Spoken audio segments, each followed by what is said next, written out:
Dear students, today I am going to explain you chapter 6 Withering the Storm in Arisama of your textbook Moments. First of all, I would tell you the theme of the story. Withering the Storm in Arisama is a description of the brave acts of a courageous boy named Prashant. He guided the victims of floods who gathered at Red Cross shed in his village in Orissa. He mobilized each person of the community to help one another. This lesson also tells us the importance of the young segment. Young segment here means all the young people, the young boys and girls, the young segment of the society. If they get together and work for the community, so during the natural calamities, they can help, guide, and save the community with medicines, care, material, and food. The value of the young is recognized at the time of need. So students, ये जो एक story है, this is actually a real life incident. The flood the flood and the storm that occurred in Orissa on 22nd October 1999. That particular incident is described in this story. The main character of the story is a young boy named Prashant, जो अपने courageous act से ना ही अपनी family को बल्कि अपनी पूरी community को किस तरह से हेल्प करता है और अपनी एक खुद की ब्रिगेड बनाता है. Brigade means a team.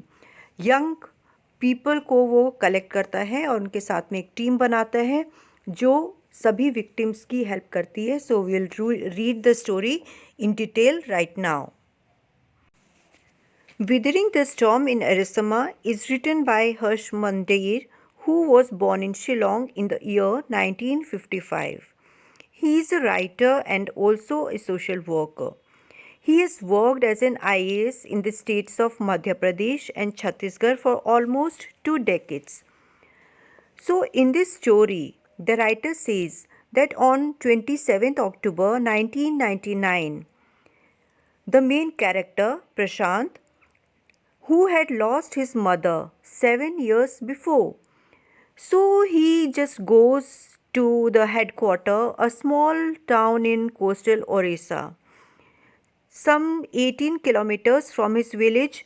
तो वो headquarters जाता है अपना सिर्फ एक दिन अपने फ्रेंड के घर रहने के लिए.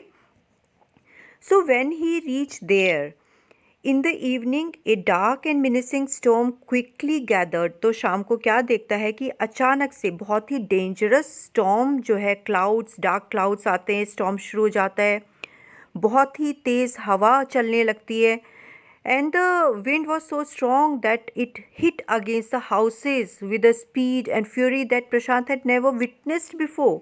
इतनी तेज़ स्पीड होती है हवा की कि प्रशांत ने वैसा कभी विटनेस ही नहीं किया था.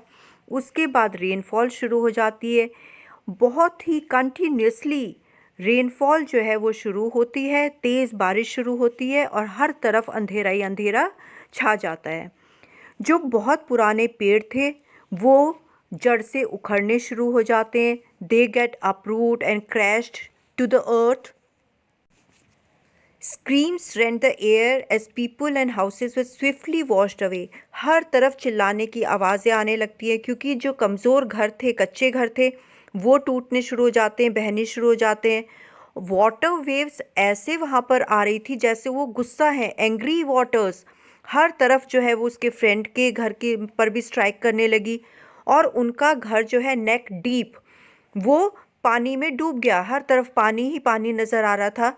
पर जो उसके फ्रेंड के घर था वो ब्रिक का बना हुआ था, वो पक्का मकान था, इसीलिए बाकी घर की तरह से वो तो नहीं टूटा, वो बहा नहीं. पर ये लोग जो है पूरा उनके घर के अंदर पानी ही पानी भर गया था. And the velocity of the wind was 350 kilometer per hour. But the cold terror of the family grew with the crashing of trees. उनके घर के आसपास जितने भी पेड़ थे वो भी क्रैश करने लगे, वो भी जड़ से उखड़ने लगे और उनके घर के ऊपर गिरने लगे, अपरूट हो गए थे. तो इन लोगों को और कोई वे आउट समझ में नहीं आया, तो ये अपने घर की छत पर शेल्टर लेने के लिए पहुंच जाते हैं। अब हर तरफ जो है साइक्लोन ने तबाही मचाई हुई थी एंड नेक्स्ट 36 आवर्स तक कंटिन्यूसली रेनफॉल होती रही, उसकी स्पीड कम होने का नाम ही नहीं ले रही थी। सो इनको पूरी रात वहाँ पर अपना छत पर ही बितानी पड़ी। अब आफ्टर 36 आवर्स उन्होंने बचने के लिए तो छत पर शेल्टर लिया हुआ था, तो वहाँ पर बाय चांस जो है इनके घर के पास में एक कोकोनट ट्री था, वो भी अपरूट होकर इनके छत के ऊपर आकर गिर गया। They were not having anything to eat. अब जब वो नारियल का पेड़ कोकोनट ट्री वहाँ गिरा तो इनको 36 आवर्स कुछ खाने के लिए जो है वो कोकोनट मिल गए। कोकोनट से इन्होंने वहाँ पर अपना पेट भरा किसी तरह से।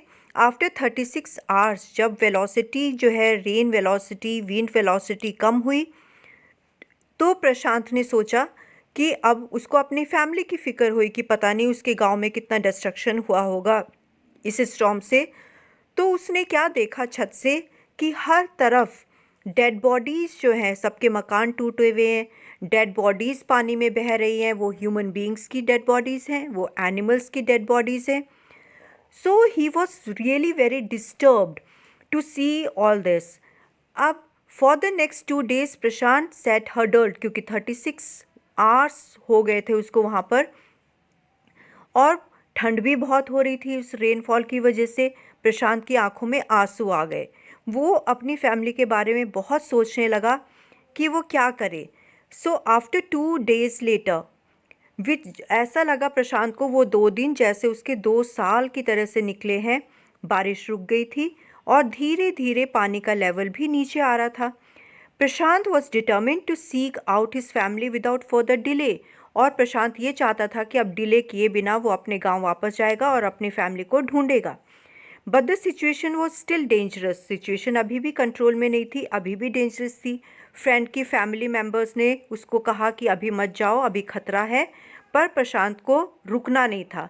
वो जानता था कि उसे जाना है, अपनी फैमिली को ढूंढना है। सो वॉट ही डिड, वो एक बहुत लंबी सी स्टिक लेता है और उसके सपोर्ट से विच वॉज 18 किलोमीटर अपना उसको वापस से 18 किलोमीटर अपने गांव जाना है, जहां पर कि रोड पता ही नहीं चल रही है, रोड्स दिखाई नहीं दे रही है। Everywhere he could see only water, dead bodies and the broken trees floating here and there. तो वो स्टिक का सपोर्ट लेकर उसको डिग कर करके, ताकि उसको पता लग जाए कि कहाँ पर गड्ढा है, कहाँ पर रोड है और वाटर लेवल कहाँ पर ज़्यादा है। इस तरह से वो उसकी सपोर्ट लेकर, स्टिक की सपोर्ट से लोकेट करता हुआ वो आगे बढ़ता है। कई जगह तो उसको वेस्ट डीप तक पानी नज़र आता है, कई जगह उसको रोड ही नज़र नहीं आती है, where he had to swim. So after some distance he was relieved to find 2 friends of his uncle. तो कुछ दूर जाता है, उसको उसके ही गांव के अंकल के 2 फ्रेंड्स मिल जाते हैं। And so they decided to go together ahead. So as they waded through the waters, the scene they witnessed grew more and more morose। तो आगे जब वो बढ़ते हैं, सीन देखते हैं, वो और भी ज़्यादा डेंजरस सीन उनको वहाँ पर नज़र आता है।